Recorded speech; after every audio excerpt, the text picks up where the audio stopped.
ઋષિ દંપતીનું ઋષિ કાર્ય. અમારું મૂળ ગામ બોટાદ જિલ્લાના ગઢડા તાલુકાનું નાનકડું ગામ ચોહલું. આ ચોહલામાં રહીને જ કુટુંબ ખેતી કરતું. આ ગામમાં 4 ધોરણ અને પછી મેટ્રિક સુધી માલપરામાં પૂજ્ય શ્રી માટલિયાભાઈના સાનિધ્યમાં ગાળ્યા પછી પ્રખર ઋષિતુલ્ય કેળવણીકાર પૂજ્ય નાનાભાઈ ભટ્ટ અને વિદ્વજનોમાં પૂજ્ય એવા શ્રી મનુભાઈ પંચોલી દર્શકની લોકભારતી ગ્રામ વિદ્યાપીઠ સણોસરામાં 1965માં કૃષિ સ્નાતક સુધીનો અભ્યાસ પૂરો કર્યો.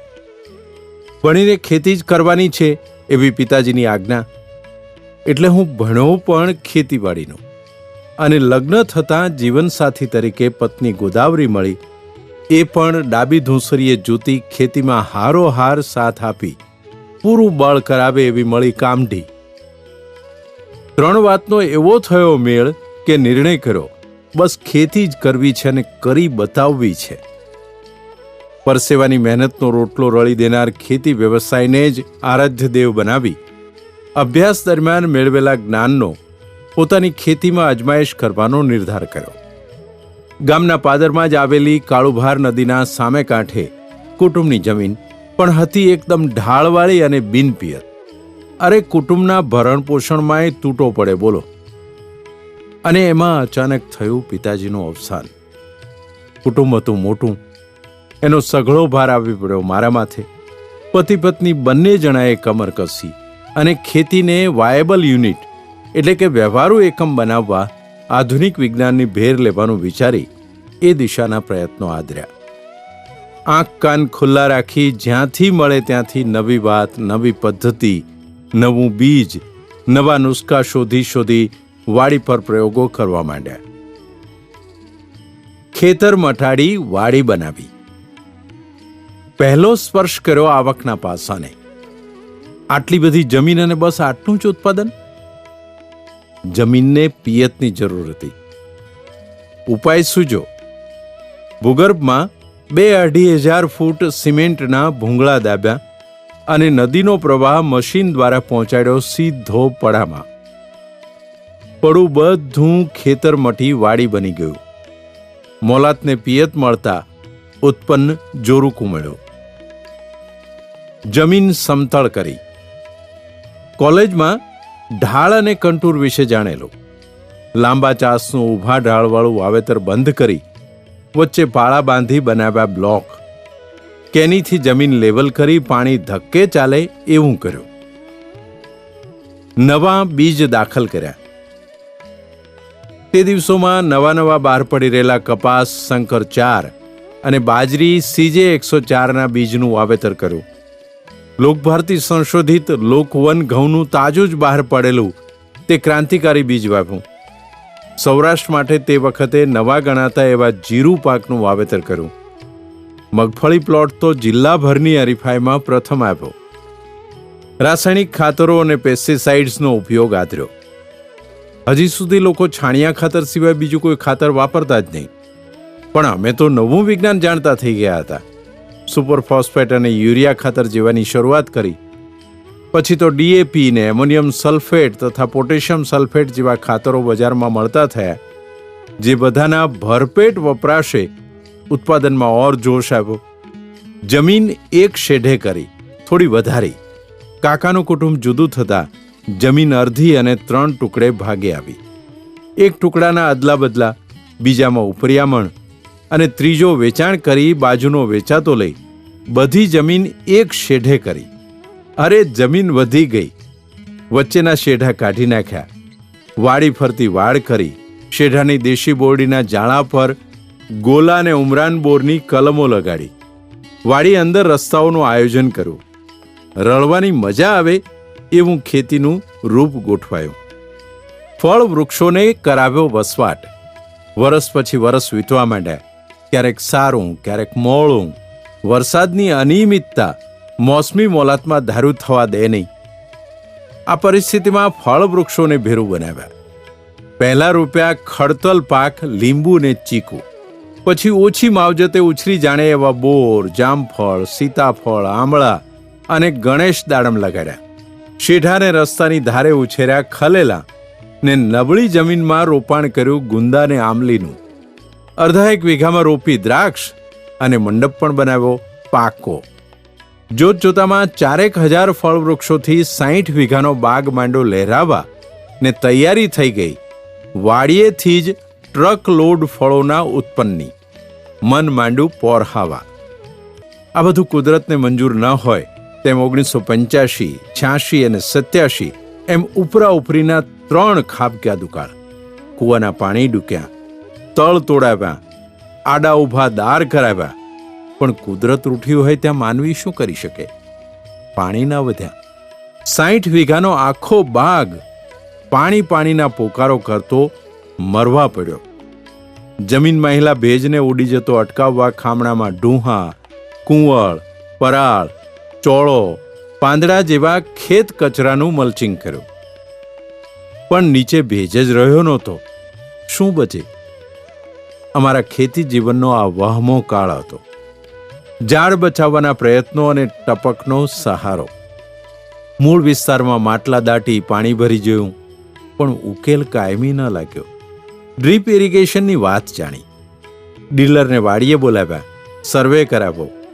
ગામની સહકારી મંડળીને જિલ્લાની સહકારી લોનો લેવાય, ડ્રીપ ગોઠવાય. માત્ર પોણા કલાકના પાણીથી 60 વીઘાનો મરતો બાગ બચ્યો. પાણી શું ચીજ છે તેનું મહત્વ સમજાયું. ડ્રીપ પદ્ધતિનો ચમત્કાર જ એવો કે ત્રીજા ભાગના પાણી પાકને પૂરો સંતોષ, વિકસે અને ફૂલે ફળે પણ વધારે. પંચવટી બાગની 100 વીઘા જમીનના પાક 1987 થી આજ દિન સુધી 3 થી માંડીને 300 લીટર જેની જેવી જરૂરિયાત સૌ જોખીને પાણી પીને સંતોષ અનુભવે છે. અમારા સાહસની વાત ચોતરફ ફેલાય. સિંચાઈ વિભાગ, બાગાયત વિભાગ, વન વિભાગ અને પર્યાવરણ વિભાગોના અધિકારીઓનું આવાગમન શરૂ થયું. ડ્રીપ નિદર્શનના ફંક્શનો વાડીમાં ગોઠવાવા લાગ્યા. મુલાકાતીઓથી વાડી ધમધમવા લાગી. આપણે ત્યાં સૌરાષ્ટ્રમાં 85, 86 ને 87માં 3 દુષ્કાળ ઉપરા ઉપર પડેલા. અને એ 3 દુષ્કાળ વખતે અમારી પાસે 3,000 નાના મોટા ઝાડવા હતા. સામે કૂવામાં પોણો કલાક સવારે હાલે ને પોણો કલાક સાંજે હાલે 5નું મશીન, એટલું પાણી હતું. હવે એક ખામણું બીજું ખામણું થી ત્રીજે ખામણે જ્યાં પહોંચે ત્યાં કૂવાનો ઉલાળો ખૂટી જતો હતો. એટલે અને ખામણેથી જાજુ ધોરીઓ પી જતો હતો. એટલા પાણીથી આમ રેશનિંગની લાઈનની જેમ ઊભા રાખીને તો 4 મહિને કોઈનો વારો આવે એમ નહોતો. હવે એવી પરિસ્થિતિમાં એવા મૂંઝાણા કે હવે શું કરવું. કેટલાકે અમે જ્યાં હું ભણ્યો હતો લોકભારતી સંસ્થામાં, ત્યાં હું આ જોવા અને પૂછવા ગયો તો ત્યાં પ્લાસ્ટિકની ચાદરો પાથરીને મલ્ચિંગ કરતા હતા. હવે એ તો સંસ્થા હતી, એને IPCL જેવા ભેટ પણ આપે. પણ મેં એક જાડી વાત એમાંથી પકડી કે ભાઈ આને કંઈક ઢાંકણ કરવાની વાત છે. એટલે મેં અહીં મારી વાડીએ આવીને આપણી પાસે જે વેસ્ટ પેદાશ હોય ને, ખેતીની આડ પેદાશ, ડુહાન, કુંવળ ને પરાળ ને એવું બધું ઝાડવાના ખામણામાં પાથર્યું. પણ નીતિનભાઈ હું વાત કરું કે હેઠથી ઉડે એવું જ કાંઈ નહોતું. હું ઉડે કેટલાક એવું કીધું કે તમે પાણીના માટલા દાટો ને, એક મૂળિયામાં માટલું દાટો, અંદર પાણી ભરવાની, માટલું જવશે તમારા ઝાડ બચી જશે. પણ 60 વીઘાના ઝાડ, હવે કેટલા કુંભાર બેહરીએ, એના માટલા કેટલા તૈયાર થાય, છતાંય કાયમી રસ્તો નહીં. નકર તો આપણે માનો ને એ કરી વાળીએ. પણ એમાંથી ભાવનગરમાં એક આ ટપક વિશેની મિટિંગ, આમંત્રણ તો નહોતું પણ મને ખબર પડી ગઈ અને હું ત્યાં ગયો, એમની વાત સાંભળી અને મેં એ વાત પૂરી થયા પછી એની ચાલ પકડી સાહેબની, તમે આવો મારી સાથે. મારી વાડીએ લાવ્યો અને એને દેખાડ્યા બધા ઝાડ. કોઈ ઝાડની માથે પાંદ નહોતા. જોઈએ ન ઓળખાય કે ચીકુ છે કે લીંબુ છે કે શાનું ઝાડ છે. પાંદ વગરના નર્યા ઠૂઠા જ હતા. એ ભાઈ આવી અને બધા ઝાડવાનું અંતર માપ્યું, કૂવો કેટલો દૂર છે ને બધું કેલ્ક્યુલેટરમાં આંકડા માંડીને મને કહે ભાઈ 1.25 લાખ રૂપિયા થશે. 1.25 લાખ રૂપિયાનું નામ સાંભળે મારું મન મોળું પડી ગયું. પણ મેં એમને કીધું કે હું તમને 2 દિવસમાં જવાબ આપું છું.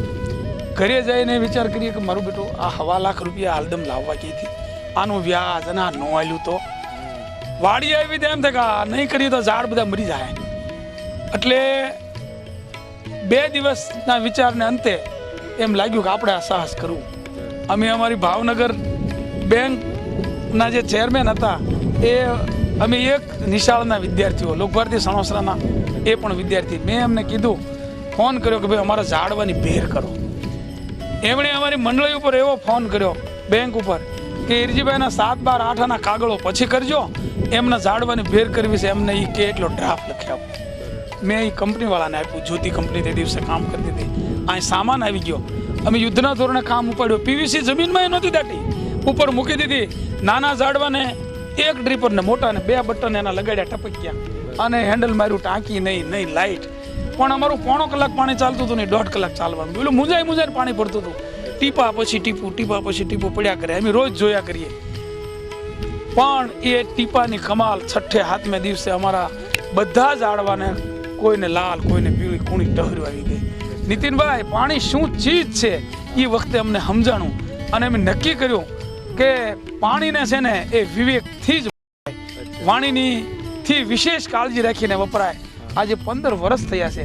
અમારી આ ટોટલ વાડીમાં ઝાડવો હોય કે છોડવો 300 લીટર જરૂર છે ને 3 લીટર જરૂર છે ને 3 જોખી નપાય છે. આ જો કાળુભાનો ડેમ ભર્યો છે. અમે પાવા તરીકે તો 100 વીઘાની વાડી 3 ના કે પાઈએ કેમ છે, પણ 15 વર્ષથી કોઈ દી નથી કર્યું. પાણી તો રાષ્ટ્રીય સંપત્તિ છે, એનો કોઈ દી બગાડ કરાય નહીં. જોતું હોય એટલું જ વપરાય. આજે અમારી વાડીના ઘાસ ચારાનો પાક સુદ્ધા, ફૂલ છોડ સુદ્ધા તમે આખી વાડીમાં આંટો મારો, તમને ક્યાંય ધોરીઓ ખામણું જોવા નહીં મળે. અને અમારો કોઈ ઝાડવું છોડવો તમને પાણી ઓછું મળે છે એ ફરિયાદ નહીં કરે. વરસ પછી વરસ પસાર થતા ખેતી શરૂ કર્યાથી 35 વર્ષ સમયની પાંખે ચડી વહી ગયા અને મન જાણે એક અજંપો અસંતોષ અનુભવતું હોય તેમ લાગવા માંડ્યું. છેલ્લા વર્ષોમાં તો ઉત્પાદનની લાયમાં થેલીઓ નહીં, થપ્પીઓ મોઢે રાસાયણિક ખાતરો વાપર્યા. પાકના સંરક્ષણ અર્થે ટીપણા મોઢે પેસ્ટિસાઇડ્સથી છોડવા ધમાર્યા અને ઊંડા દાર બોર કરી જેવા મળ્યા તેવા મોળા, બાંભળા, ખારા ને કડવા પાણી મોલને પાવા ખર્ચાનો પાર ન રહેવા દીધો. રસ્તો ક્યાંક ભૂલ ભરેલો અવળો પકડાઈ ગયો હોય એવું લાગતા શ્રી કપિલભાઈ શાહ જતન વડોદરાવાળાને મળીને અને એમના માર્ગદર્શન નીચે નવી તરહની પદ્ધતિ, સજીવ ખેતી પદ્ધતિનો પ્રયોગ આરંભ્યો. નવી તરહની ખેતી પદ્ધતિની કરી શરૂઆત. 1997માં પહેલો પ્રયોગ કર્યો ફળ પાકોમાં. રાસાયણિક ખાતરો, ઊંડા બોરના પાણી અને ઝેરીલી પેસ્ટિસાઇડ્સ કર્યા બંધ. લીંબુડી, ચીકુડી, આંબલી, ગુંદા, સરગવા જેવા કઠણ ફળ પાકોમાં સફળતા જોયા પછી આખી વાડીના તમામ પાકોને આ પદ્ધતિને ચરણે મૂક્યા. સજીવ ખેતીમાં અને આમ ગણો તો નીતિનભાઈ ખેતીમાં જ તે જેવી રીતે પશુપાલન સાથોસાથ રાખ્યા જેવો એક વ્યવસાય છે, એમ વૃક્ષોનો સથવારો છે એ ખેતીમાં બહુ મોટો આશીર્વાદરૂપ છે. હું તમને વાત કરું કે આપણે એક ખેડૂત થઈ અને માનો કે મગફળી હું પકવું, કપાસ પકવું અને બજારમાં વેચું, એમાંથી જે કાંઈ પૈસા આવે એમાંથી હું મારા કુટુંબનું ગુજરાન ચલાવું, મારા બાળકોને ભણાવું, કુટુંબને તબીબી સારવાર લઉં, કપડાં લત્તા, જીવન જરૂરિયાતની ચીજ વસ્તુઓ બધું આપણે કરીએ, બરાબર. એટલે એને બદલે જો હું વૃક્ષોને મારી વાડીમાં વસાવી અને એનો જે ઉપજ થાય, માનો કે મારા આંબળા તૈયાર થાય, મારા જામફળ તૈયાર થાય, મારા લીંબુ તૈયાર થાય, એ માર્કેટમાં વેચું અને એ પૈસામાંથી મારા કુટુંબનું ગુજરાન ચલાવું. મારે તો એકની એક વસ્તુ છે, હું આ નાના છોડની ખેતી કરતો હતો એને બદલે વૃક્ષોની ખેતી કરું છું. મારે એનું જ કરવાનું છે. પણ સમાજને હું અનાજ દેતો હતો, એને બદલે હું ફળ જેવી વસ્તુ સમાજને અર્પણ કરું છું. મારું તો એનું જ છે, બરાબર છે. એટલે વૃક્ષોને જ્યાં સથવારો લીધો ત્યાં સમાજને પૌષ્ટિક આહાર મળ્યો. અને બીજું કે ગાયને કપાળે ચાંદલો કરી અને એને પૂછડે પાણી રેડીને એનું મહત્વ ન વધારાય. એનું મહત્વ ખેડૂતોને સમજાવો તો બોગડું ભરીને દૂધ આપે ને તો ખેડૂતો સમજતા થઈ જાય. એમાં વૃક્ષમાં વાસુદેવ છે ને વૃક્ષો એ તો સાધુ લક્ષણા છે ને પથ્થર મારે અને ફળ આપે એમ એનું મહત્વ ન સમજાય. પણ અમારું આ આંબળાનું ઝાડ અમને દર વર્ષે 1000 રૂપિયા આપતું થાય ને એવું જો અમે કરી દઈએ એટલે વૃક્ષોનું મહત્વ સમજાઈ જાય. મારું કહેવાનું એ છે કે ઝાડવાને માધ્યમ બનાવીએ, એની પાસેથી રળતર લેવા માંડીએ એટલે આપોઆપ વૃક્ષનું મહત્વ સમજાઈ જાય. અને વૃક્ષ આવ્યા એટલે પર્યાવરણનો કેવડો મોટો લાભ એમાં આવી ગયો. વાતાવરણનું સમતોલન જાળવે, વરસાદને બોલાવે, પાણી નીચે ઉતારે, કેટલાને છાંયો આપે. હું તમને કહું એની પાર વગરની પેદાશ આપે, લાકડાથી માંડીને બીજું ત્રીજું કેટલીઓ ફળો, ગુંદર, આ કેટલી વસ્તુઓ એમાંથી મળે. ખેડૂતને એનું જ છે ચાલુ પાકો કરવા તેને તમે વૃક્ષો વાવો, સમાજને સરસ ઉત્તમ ફળો જેવો ખોરાક મળે અને પર્યાવરણની સુધારણા. વૃક્ષ ખેડૂતને એમાં સજીવ ખેતીમાં એક પાયાનો મુદ્દો છે. સજીવ ખેતી એટલે નકરું રાસાયણિક ખાતર બંધ કરવું કે દવા નહીં છાંટવી, એને ના સજીવ ખેતી નથી. સજીવ ખેતી તો આખો માહોલ ઊભો કરવાની વાત છે કે વાડીના વૃક્ષો, એના જાનવરો, એના જીવડાઓ, એની જમીન, એનું આખું પર્યાવરણ, એની જીવતી વાડ, આખું એક એવું વાતાવરણ તૈયાર થાય કે જ્યાં જમીને બળિયાવર બને અને જેમાં જે ઉત્પન્ન આવે છે એ પોતે એવું નિર્દોષ અને અહિંસક તૈયાર થાય કે વાપરનારની પણ તંદુરસ્તી એમાં જળવાય. એ રીતનું એક આખું સંકુલ તૈયાર થાય એને સજીવ ખેતી કહે છે અને એમાં વૃક્ષોનો બહુ મોટો ફાળો છે. પોષણ મુદ્દે નવતર કાર્યક્રમો. અભ્યાસ અને પ્રયોગો દ્વારા સમજાયું કે ખેતી પાક જમીનમાંથી જાજુ ખાતો જ નથી અને એની પૂર્તિમાં જો ખેતી પાકના દૈહિક અવશેષોનું ખાતર બનાવી પરત કરી આપીએ તો જાજો તૂટો રહેતો જ નથી. અમે ખેત કચરાને સળગાવી દેવાનું બંધ કર્યું, પાળેલી ગાયોની સંખ્યા વધારી અને ઢોરવાડા બનાવ્યા. કમ્પોસ્ટ ખાતર ટ્રેલરો મોઢે બનવા લાગ્યું. છોડવાને એવો મજબૂત બનાવવાનો છે, ધરતીને એવી જીવંત બનાવવાની છે કે એનો છોડવો બળુકો જ નીકળે. પછી એમાં જીવાતો આવે તો આંટા મેળ્યા કરે. એ જે ધામણ ઉત્તમ તૈયાર કરવાની વાત છે ને એનામ જ સજીવ ખેતી છે. જમીનને જ ઉત્તમ બનાવવાની વાત છે, એને જ બળવી બનાવવાની વાત. બાજરો એવો નથી કે તમે બાજરો વાવ્યો, સારવાર કરો, પાણી આપો, દવા છાંટો, પછી બાજરો જ લઈ આવો. વચ્ચે કડબ આવે, ટૂંકા આવે, મગફળી હોય તો ડાંખળી પાંદડી આવે, કપાસ હોય તો હાંઠી આવે. તો એ જે આવે છે એ શું છે? જેની જમીનમાંથી લીધેલું એ જ બધું એમાં છે. આપણે દાણા અને ફળ એ વસ્તુ લઈ લેવાનો અધિકાર આપણો છે. બાકીનો જો ધરતીને પાછો આપી દો તો કંઈ ઘટતું જ નથી. અને એ જે પાછો આપવાની વાત છે ને એમાં પશુઓ આપણે ભેર કરે છે. એમાં નંબરનો જે ખેત કચરો છે એને એ પશુઓ ખાઈ જાય છે અને તમને 12 કલાકમાં એનું ખાતર કરી દે છે. આ મોઢેથી તમે ખવારો, 6 ફૂટેથી તમે તગારો રાખો, છાણ એ જીવંત કારખાનું છે. અને જે એ ન ખાઈ શકે એવા કચરાને તમે એની નીચે નાખી દો, એના છાણ પેશાબ એમાં ભળી જાય, સડી જાય, જમીનને પાછો આપો, જમીનને તૂટો જ પસંદ.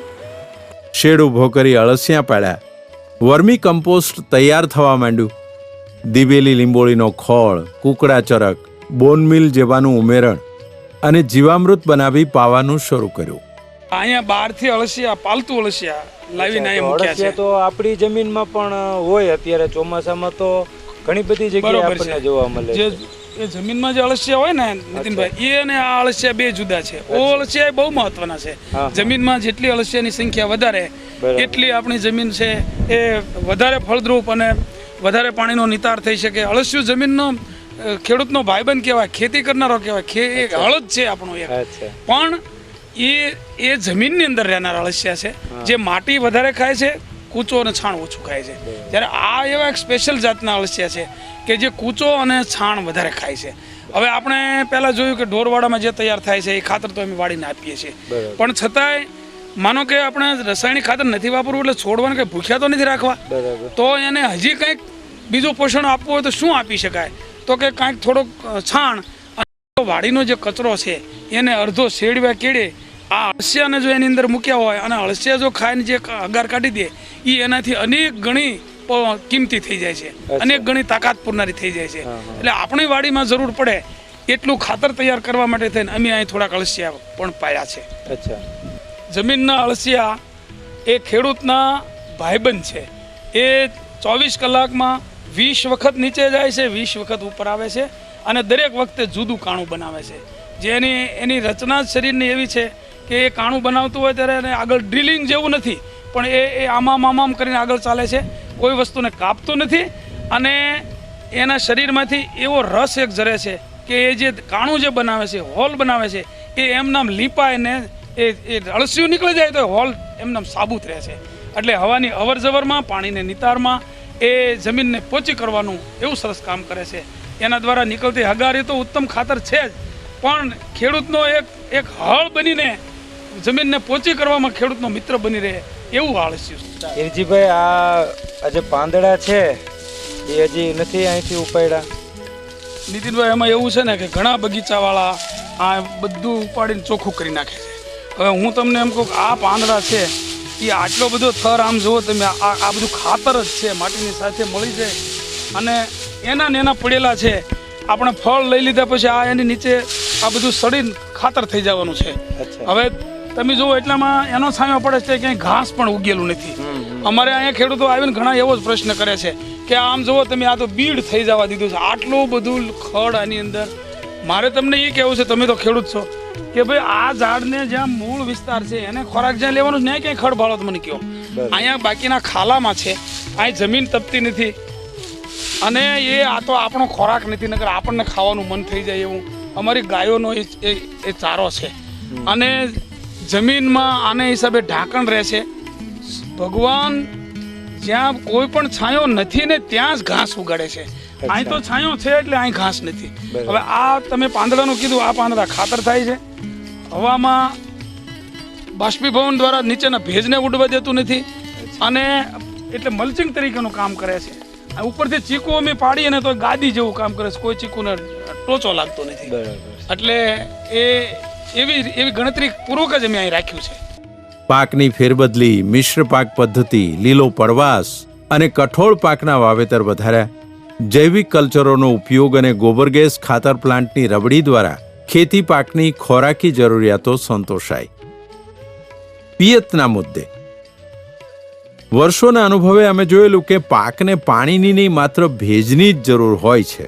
વરસાદી પાણીને વહી જતું અટકાવી તેનો પૂરો લાભ લેવા વાડીમાં જ રોકી રાખવા કન્ટૂર બ્લોક બનાવી તેમાં આડા ઢાળે ખેડ અને વાવેતર, શેઢે પાળે ઘાસ વૃક્ષોનું રોપાણ, નીચલા શેઢે ખેત તલાવડી અને પિયત દેવા ટપક પદ્ધતિ તો વર્ષોથી રાંગમાં હતી જ. 250 ફૂટથી ઊંડા અને નબળા ભાંભળા પાણીવાળા બોર સિમેન્ટ રેતીથી કરી દીધા સીલ. કોને પાણીની રીતસરની ખેતી જ શરૂ કરી કે જેથી નબળું પાણી પિયતમાં આપવાની જરૂર જ ન પડે. સંરક્ષણ મુદ્દે આટલા વર્ષોના ખેતી સાથેના સહવાસે ખ્યાલ આવ્યો કે ખેતી પાકોમાં ભમતા જીવડાઓમાં 94% તો માંસાહારી હોય છે, જે ખેતી પાકોને ખાતા જ નથી. એ તો ખેડૂતોના મિત્રો ગણાય. ભાળો અને ઠાર કરો એટલે કે દેખો ને ઠાર કરોની નીતિથી તો દુશ્મન અને મિત્ર બધાનો એક સામટો ખાત્મો બોલી જાય. એટલે બીજની પસંદગી, ભરપૂર સેન્દ્રિય ખાતરનો ખોરાક, છોડવાને સ્વરક્ષણની પડાતી ટેવ જેવા કાર્યક્રમો શરૂ કર્યા. રોગ જીવાતને ફેલાવવામાં અગવડ પડે તે માટે મિશ્ર પાક અને પાકની ફેરબદલી. કે આવતી સાલ અને જુઓ નીતિનભાઈ, આવી રીતનું મિક્સ વાવેતર કરવાથી આવતી સાલ પાકની ફેરબદલી આપોઆપ થઈ જશે. આમાં અત્યારે જ્યાં કપાસ ઊભો છે ત્યાં આપણે બીજો કોઈ પણ પાક લગાડી દઈશું. મગફળી ઊભી છે ત્યાં માનો કે કપાસ કે મકાઈ લગાડી દઈશું. એટલે દર વર્ષે પાકની ફેરબદલી થતી જાય અને છતાં બધા પાકોનું ભેળું વાવેતર શક્ય બને. એટલે ખોરાકની સમતુલન અને સંરક્ષણ બે પ્રશ્નો હળવા થાય. કુટુંબની જરૂરિયાતનું પણ આમાંથી ગોઠવી જવાય એવું છે. બીજા નંબરમાં કોઈ પાક આમાંથી નીચેથી ખોરાક ઊંડેથી લે છે, કોઈના મૂળ છીછરા છે, મકાઈ જેવા ઉપરથી ખોરાક લે છે, કપાસ જેવા નીચેથી લે છે. એટલે જમીનના ઉપલા નીચલા તળમાં પણ સમતુલા જળવાય. આ બધા હેતુઓ આવી રીતના વાવેતર કરવાથી એક સાથે પાર પડે છે. દુશ્મન કીટકોને છેતરી ફસાવી પાડવા શેઢે પાળે શ્યામ તુલસી તથા પીળા ફૂલો અને પ્રકાશ પિંજર, ફેરોમેન ટ્રેપ જેવા નુસ્ખા ગોઠવ્યા. મિત્ર કીટકો પંખીઓની ભેર લેવા એની વસ્તીના રક્ષણાર્થે વાડી ફરતી જીવંત વાડ ઊભી કરી. નીતિનભાઈ, બીજા વૃક્ષોને છે ને ગમા અણગમા હોય, કોઈને જમીન હારી જોઈએ, કોઈને દરિયાની હવા જોઈએ. આ લીમડા એવી વસ્તુ છે ને, અમારી વાડ ઉપર તમે નજર કરો, કોઈ જગ્યાએ અમે ચોપ્યા નથી. પંખીની ચરકમાંથી જ ઉગ્યા છે. અમે જાંબુડાને સરગવા ચોપ્યા હતા, એને દબાવીને લીમડા આગળ નીકળી ગયા છે. અમને એમ થયું કે વાડીમાં જો આવો સરસ જવાબ આપતા હોય તો પછી આપણે આ નબળી ધરતીવાળી વાડીમાં એને જો લગાડ્યા હોય તો ભવિષ્યમાં ઉપયોગી થાય એવું છે. જુઓ, એને અમે સીધા કરવાની મહેનત કરી છે. અને આજે જ્યાં બારી બારણામાં કે જ્યાં પાણી ન લાગતું હોય એવામાં મકાનમાં બધે એ સરસ કામ કરે એમ છે. અને તમે એ વસ્તુ જવા દો તોય આપણે વાર્તામાં આવે છે કે ડોશીમાં પગ બાળીને રોટલા ઘડતા હતા, પણ હકીકતે એ વસ્તુ વાર્તામાં કહેવાય. માણસને ખાવા માટે, પકાવવા માટે બળતણ તો જોઈશે જ ને. આનું સીધું લાકડું છે એટલું એના બરમાં જાય છે, બાકીનું બધું બળતણનું કામ કરશે. અમે આને જો ગળો ચડાવી દીધી છે. એક ઔષધિ પાક તરીકે એની ઉપયોગિતા છે. અને લીમડો પોતે જ આવતા ભવિષ્યમાં થોડા વર્ષોમાં એક ખેતીવાડીની જંતુનાશક દવા તરીકે, એક સજીવ દવા તરીકે ઉપયોગી થઈ રહે એવી ગણતરીએ બિલકુલ નકામી ધરતીમાં વગર પાણીએ અને આવા સરસ ઉપયોગીવાળી વસ્તુઓ અહીંયા અમે લગાડી છે કે જે વૃક્ષ તરીકેની સેવા બીજી કોઈ આપણી પાસેથી સેવા લીધા વિના આપણને આપે છે. છતાં ક્યારેક સંરક્ષણ બાબતે પાક ઢીલો દેખાય તો ગોમૂત્ર, નીમ તેલ અને વાનસ્પતિક દવાઓના તથા છાશની આશ જેવાના ઉપયોગ થકી પાકને સહાયતા બક્ષવાના કાર્યક્રમો અમલમાં મૂક્યા. આ બધા નથી જાણતા એવું નહીં, પણ અમલ કરવા સુધીનો વિશ્વાસ કે હિંમત નથી. આ બધું જ્યારે ખેડૂત આલમ પંચવટી બાગમાં અમલી રૂપમાં જુએ છે તો તેવું કરવા તૈયાર થયાના અસંખ્ય દાખલાઓ છે. શરૂ કર્યા ઉત્પાદનલક્ષી વિશિષ્ટ કાર્યક્રમો. વાડીમાં ઘણા બધા મોસમી અને વૃક્ષ પાકો હોવાથી મધમાખીઓએ વસાહતો વધારી દીધી હતી. પરાગનયનને વધુ વેગીલું બનાવવા એપિસિન્ડિકા પાલતુ મધમાખીની પેટીઓ લાવ્યા. મધની ખેતી જોવા, મધમાખીઓની વાતો સાંભળવા વાડીએ લોકોની ભીડ વધી. વાડીમાં ફલીકરણનો લાભ અને પૂડામાંથી મધ તો મળતા મળે, પણ આ વાડીમાં ચાળો કરવા જવાય નહીં, પાછળ પડે તો 5 કિલોમીટરે છોડે નહીં તેવી ખાતરી અસાગરા માણસોને થઈ જતા વાડીનું રખોપું જાણે મધમાખીઓએ આરંભ્યું. જર્સી ગાય પાલન બંધ કરી ગીર ગાયો પાળવાનું શરૂ કર્યું. ચીકણી જમીન સુધારણા અર્થે ટાશ સાથે ઝીણી ચોખ્ખી રેતી ઉમેરણના પ્રયોગો આરંભ્યા. દૂધી વેલામાં માત્ર નિરીક્ષણના આધારે યોગ્ય ડૂંખોનું કટિંગ અને ગાંઠે ગાંઠે પેટા મૂળો મુકાવી 2.5 ગણું વધુ ઉત્પાદન મેળવવાનો સફળ પ્રયોગ કર્યો. સૂર્યપ્રકાશનો વધુમાં વધુ લાભ લેવા મકાનમાં સોલાર ફાનસ, સોલાર હીટર, સોલાર કુકર ઉપરાંત વાડીમાં ચાસની યોગ્ય દિશાએ વાવેતર, વેલાવાળા પાક માટે માંડવા પદ્ધતિ અને ટમેટા મરચા જેવામાં ટેલિફોન પદ્ધતિથી સૂર્યશક્તિનો વધુ લાભ ઉઠાવી શકાય છે. અરે સૂકા વિસ્તારમાં સફળ રહેલા ફળ પાકોના વિસ્તરણ અર્થેની પડતર ભાવે રોપા કલમોનું વિતરણ કરતી નર્સરી જેવા કાર્યક્રમો આ વાડીનો રોજિંદો વ્યવહાર બની ગયો છે. ખેતીમાં એકલ પંડે કદી પહોંચી શકાતું નથી. જમીન, મૂડી અને બજારની જેમ મજૂર પણ પાક ઉત્પાદન બાબતે અગત્યનું પરિબળ ગણાય. તેને માટે જરૂરી ચીજવસ્તુઓ, શાકભાજી, દૂધ, છાશ, રસોઈ માટે બળતણ, રહેવા મકાન અને સાજે માંદે સહાય ઉપરાંત ઉત્પાદનમાં ભાગીદારી જેવા માનવીય વ્યવહારની યોજનાઓનો અમલ આદર્યો. આ છે અમારો એકરાર. ખેતી એ કુદરત સાથેના સતત સાનિધ્યવાળો અને કુદરતની વચાળે રહીને કરાતો અને પળે પળે પરિવર્તન પામતો વ્યવસાય છે ભાઈ. જમીનની ફળદ્રુપતા, પાણીના તળ, પર્યાવરણની સમતુલા અને વાડીનું ઉત્પન્ન વાપરનારની તંદુરસ્તીની ખેવના સાથે જ્યારે જેની જરૂર પડી તેવા હાથવગા ઉપાયો લીધા છે. પસંદગીથી તૈયાર થયેલા બીજ પણ વાવ્યા છે અને સજીવ ખેતી અભિગમની સાથે સંકટ સમયની બારી ગણી હાઇબ્રિડ, ટિશ્યુ કલ્ચર અને કપાસમાં બીટી બીજને આવકારે ગણ્યું છે, જેને કૃષિ વિજ્ઞાને પણ સ્વીકાર્યું છે. સરખામણીએ સેન્દ્રિય ખાતર અને ગોમૂત્ર છંટકાવ ઉપર વધુ ભરોસો બેઠો છે. અરે વાડીમાં બગલા, કાબર, લેલા, તેતર, ઢેલમોર, ટીટોડી, ચકલા જેવા કેટલાય મિત્ર પંખીઓને આશરો દીધો છે. ભૂંડ અને રોજ એટલે કે નીલગાય વાડીના દુશ્મન બની ખેતી પાકોને ખાય ખૂંદી દાળાવાટો વાળી રહ્યા હોય ત્યારે કૂતરા વાડીના રક્ષક બન્યા છે. ખેતી કામો બળદો ઉપરાંત જરૂર પડે ટ્રેક્ટર, રોટાવેટર અને હાર્વેસ્ટરને પણ ઉપયોગમાં લીધા છે. વાડીની તળાવડી, કૂવા, બોર, ડ્રીપસેટ, રસ્તા બ્લોક, વાડી ફરતી વાડ, વાડીનો મજૂરગણ, અરે વાડીએ આવનાર મુલાકાતી મહેમાનોને આમ પતિ પત્ની સૌ જાણે પંચવટી બાગના જ અંગો હોઈએ અને સૌના યથાશક્તિ યોગદાન દ્વારા વાડી વિકસી રહી છે અને એને કારણે વાડીનું પર્યાવરણ જીવંત અને લીલું કુંજાર બની રહ્યો હોવાનું લાગી રહ્યું છે. આ છે અમારું તારણ. સેન્દ્રિય ખેતીના રસ્તે વાડીની જમીન કૂણી અને ભરભરી બની છે. એની નિતાર શક્તિ અને ભેજ ધારણ શક્તિ ઉપરાંત જમીનમાં સેન્દ્રિય પદાર્થ વધવાને પરિણામે અળસિયાની સંખ્યામાં વધારો થયો છે. રાસાયણિક ખાતરો અને પેસ્ટિસાઇડ્સ પાછળ થતો ગાંડો ખર્ચ બચ્યો છે. પાણીના તળ સુધર્યા છે.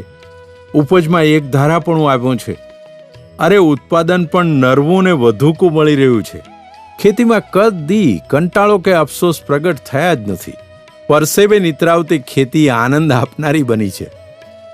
જીવનયાપનના આ પ્રાપ્ત વ્યવસાયે અમને અને કુટુંબને તમામ પ્રકારના સુખ, સમૃદ્ધિ અને આનંદપ્રદ જીવન આપ્યું છે. એક નમૂનેદાર ખેડૂત દંપતી તરીકે લોકો અમને ઓળખવા લાગ્યા છે. એના અમને ગૌરવ અને સંતોષ છે. પંચવટી બાગની ઓળખ.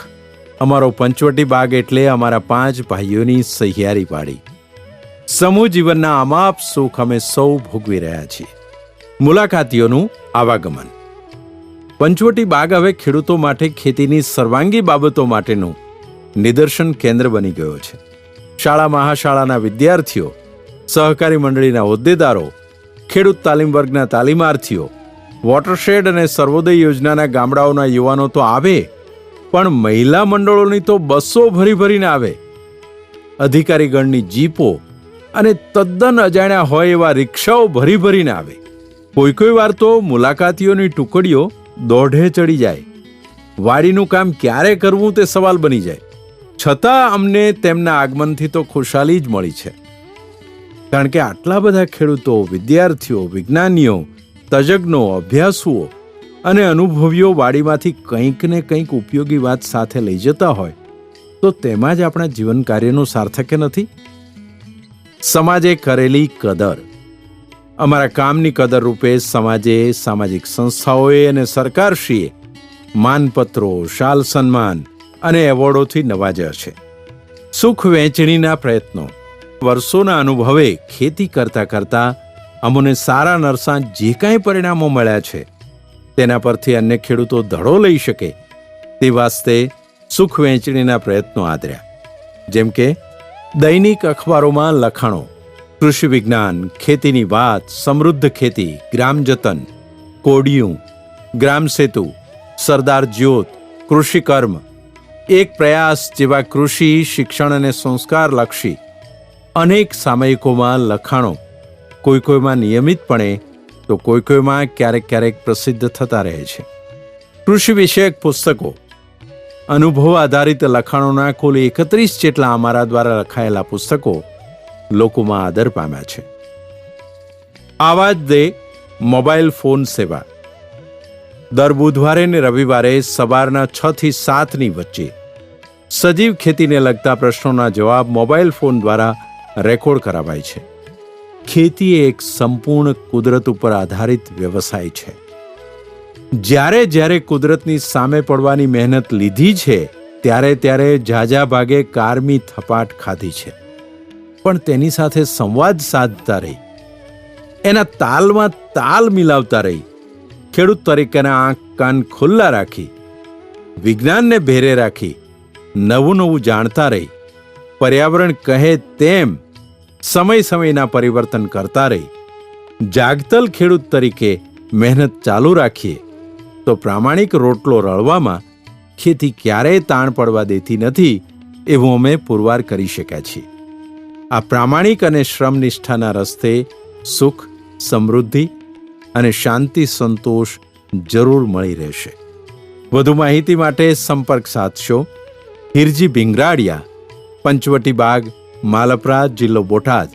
મોબાઈલ 93 275 72